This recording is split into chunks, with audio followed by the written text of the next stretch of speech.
καθιστά χρέος μας να στηρίξουμε την αντιπολεμική διαδήλωση σήμερα, όλοι μαζί, εργαζόμενοι, οι νέοι και τα φτωχά λαϊκά στρώματα, για να δώσουμε ένα τέλος σε αυτή την κατάσταση που το μόνο που επιφυλάσσει για εμάς τους εργαζόμενους όλου του κόσμου είναι μόνο φτώχεια, εξαθλίωση και το κίνδυνο μιας πυρηνικής καταστροφής.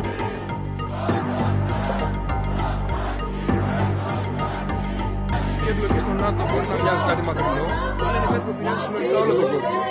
Ότι είμαστε μια χώρα με το μεγαλύτερο ποσοστό του ΑΕΠ να δίνεται στους στρατιωτικούς εξοπλισμούς του ΝΑΤΟ σε σχέση με οποιαδήποτε άλλη χώρα μέλος του, είναι ενδεικτικό τη στιγμή που η υγεία υποβαθμίζεται, η παιδεία υποβαθμίζεται και ο λαός γενικώς βιώνει την πείνα, τη φτώχεια και την εξαθλίωση.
We'll be right